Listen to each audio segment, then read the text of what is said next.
What's up, everybody? I decided I'm having a lot of fun tonight, so I'm going to do another scripted video. And this is going to be my third one, actually, of the night. So if you are seeing all of these, maybe I'll put them in a playlist, and you can just kind of hear all my thoughts that we're pouring out in one night. But I am leaving for Redding, California tomorrow, and I won't be back in the studio for 2 months. So I figured I would take this opportunity to get just one more video in tonight. One more video that I can post while I'm there. And I'll be able to hopefully keep up with my regular Tuesday long form videos. But tonight, one of the things that I wanted to talk about was, what do you guys think of AI? I mean, really, are you using it? How are you using it? Are you afraid of it? Are you worried that it's going to, take over everything and robots are going to be running everything?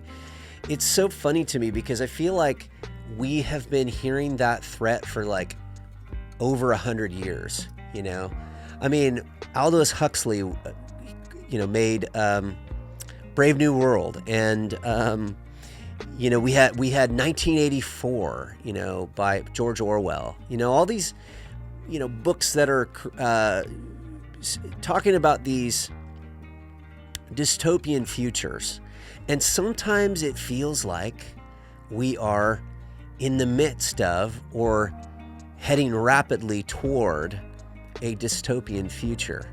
And there's certainly a lot of reasons to feel that way, right? It's easy to get sucked in by the fear.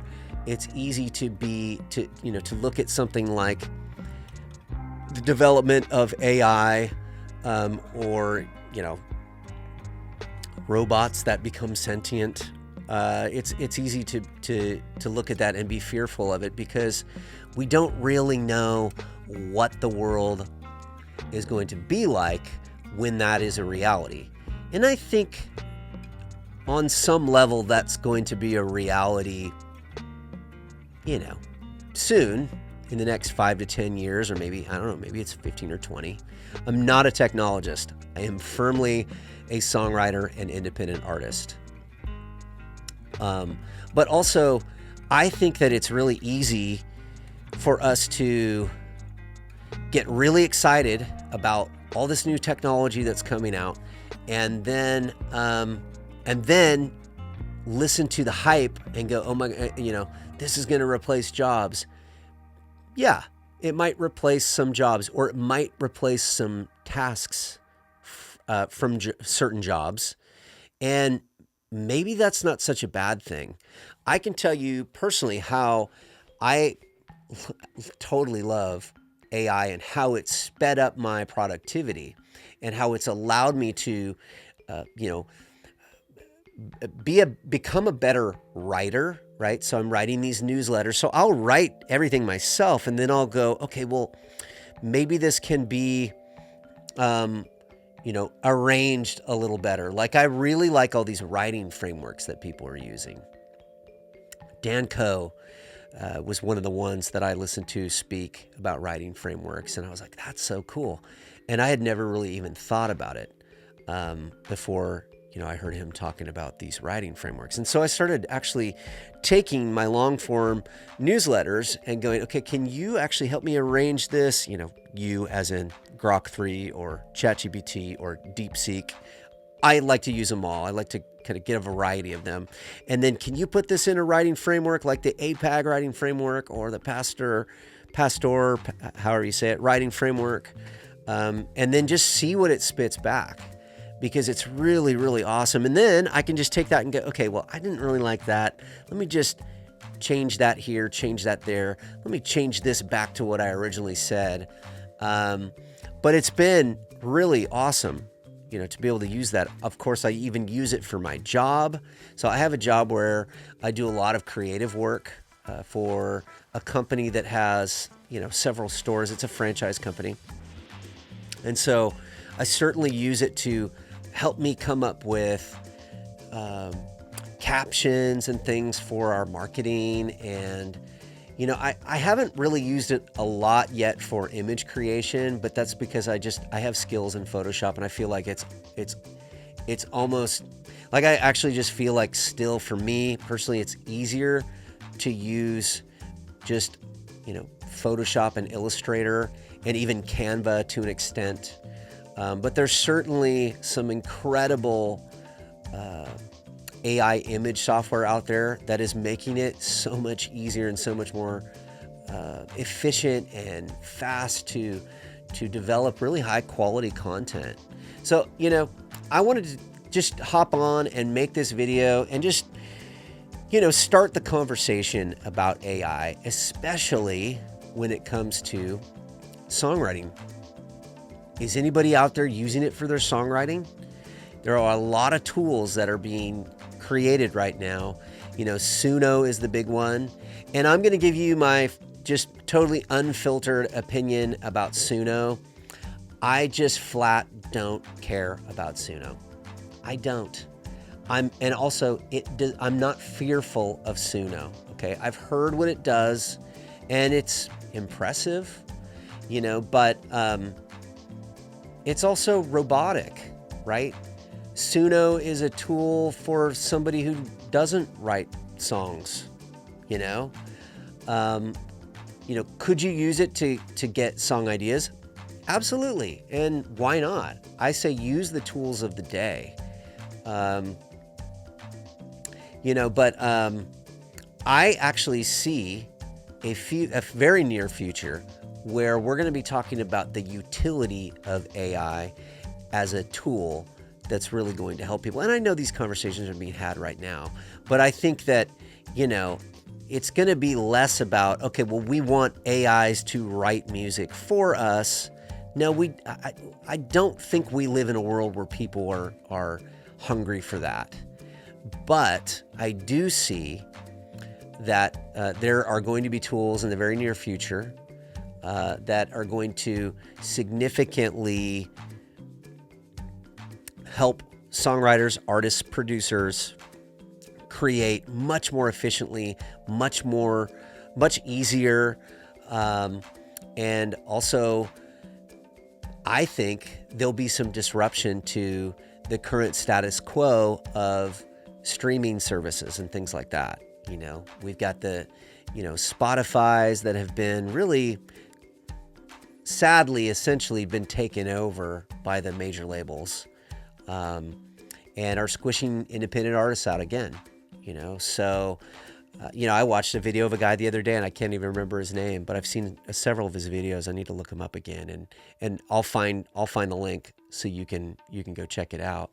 But he talked about just the reality of, what has happened to independent artists, over time, where the major labels have, come in and taken, taken over essentially, with Spotify, and how revolutionary Spotify was, but how just kind of with licensing deals and, things like that, it's really now become a platform that really kind of only benefits the major labels, sadly, and I haven't done my own research, so you can't quote me. I'll share the link of the guy who made the video.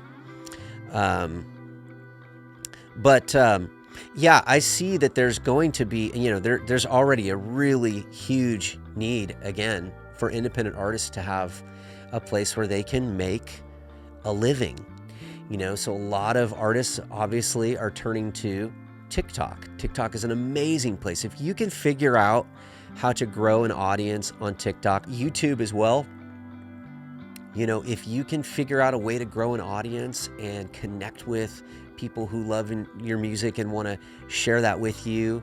And, they always talk about the 1,000 true fans. If you can get 1,000 true fans and just have, a percentage of those that want to purchase your music, I say it's still worth making CDs and vinyl and physical copies. Some people still like to have the physical copy. Not everybody. I know it's not for everybody, but It's still a huge industry. One of my closest friends owns, I would say, like the second largest CD manufacturing company in the world. Okay, don't quote me on second largest, but I know they're one of the big ones now because there just isn't as much competition in that industry anymore. But one of my closest friends owns Atomic Disc. He's one of my musical mentors, one of my recording mentors as well. And I just met up with him a few days ago, and just to catch up because I'm in town, and just asked, "Hey, how's business going?" He's like, "Dude, every time we think CDs, well, we're reaching the end of the CD, kind of industry, if you will." He says every time I think it's over, it's not. It just keeps going. Artists want to have physical copies, and their true fans want to keep that physical copy of the artist's music. So definitely worth it. I would say, if you're going to take anything from this video, if I'm going to give like any kind of, I don't know, words of wisdom, which I'm going to try to do in all my videos. Of course, I don't want to patronize anybody, but I just want to share, and I just want to connect, and that's really my heart. So if I'm giving advice, even in my scripted videos, my advice is not for everybody. It's only for you if it's for you. But takeaways from this video, I would say, don't worry about AI. Learn about AI. Learn how to use it. Learn how it can be an effective tool for you and your creativity, right? Don't be afraid to go explore and play, right? Get in the sandbox. I talk a lot about getting in the sandbox. And that is just really a metaphor or a reference to, remember when you were a kid and you would just get in the sandbox only because it was there and you would see it and be like, dude, that looks fun. I want to dip my feet into that and get dirty, right? Get in the sandbox with AI and just try it, right? Don't worry so much about, if this is going to replace me. Try to figure out what it's doing and what it's doing well, where the holes are, because there are holes in it for sure, and just use it to try to create something, or use it to help you with something that you're already creating. If you want to use Suno to get a melody idea, go for it. Type in a prompt and see what it spits out at you. If you want to use ChatGPT to help you with a lyric, I confess, in the last few months, I've actually done it. And guess what? It's not so bad. It doesn't give me the best lyrics back, but it gives me seeds of ideas that I can take and turn into a lyric. Perfect example. I've been working on a song for the last 3 or 4 months, and it's something that I just know it's good. I know it's a good song. And every time I make a lyric change to this song, something else needs to change that I had previously thought was finished. Okay, so let's just say I thought I had a chorus written. Well, I've changed a line in one of the verses because it didn't feel right, and now I've got to change the entire chorus, right?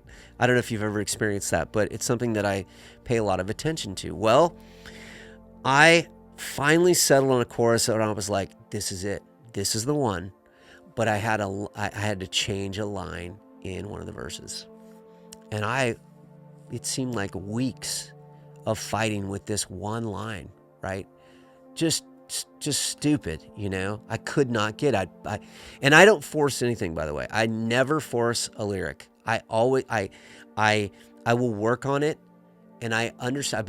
I've been writing long enough to know that I never force it. I just need to let it come through me naturally, right? So I'll sit with the song, I'll sit with the guitar, and I will just play. And And so I typed in what I had to ChatGPT. I actually have a lyric writing, like, I was calling it a framework for a while, but it's more of like a toolkit. So I'll take my lyric toolkit, which I call actually the Echo Chamber Songwriting Toolkit, and I'll share that in future videos, and it'll probably be part of some kind of like coaching program that I'm currently developing. But basically I said, okay, to ChatGPT, or maybe it was Grok 3, it's okay, I want you to take this lyric toolkit that I've written, enter that, and then I want you to take my song lyrics that I currently have written for this song, and I need help with this one line. And oh my gosh, it is so cool to see what it does. It'll take my framework that I've written, okay, and then it'll take my lyrics and make suggestions to me based on what I've input. And it actually gave me a line that was really close for this song. And the moral of the story, I was actually able to finish the song. So that's where this is all going. And I am rambling. Yes, I am. Thank you.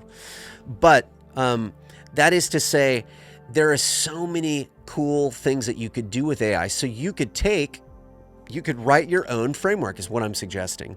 Write your own lyric writing framework based on your own mind, based on something that, you know, the songwriting tendencies that you have, the things that you like, okay? Create something that you can then give to AI, and then take your lyric and put it in. And it's so awesome. So I think I've developed a really cool one, and I am very excited to be able to share that with you at some point in the near future, probably in the next few months. We're going to be moving back from Reading in 2 months. So once I'm back here, that's when I'm going to really be able to hit this channel hard and develop all of the things that I have a heart to develop and to be able to share with a community of songwriters. So I'm looking forward to that, and I can't wait to share more. And just wanted to say thank you for watching. If you've made it to the end of this, I know I have spoken a lot about a lot of things, but if you made it to the end of this, bless you so much. And like and subscribe to this channel, where I'm going to be doing all kinds of scripted content, and then also adding some of this unscripted stuff that is more conversational. So thanks so much for watching again, and I can't wait to see you in the next video. Thanks so much.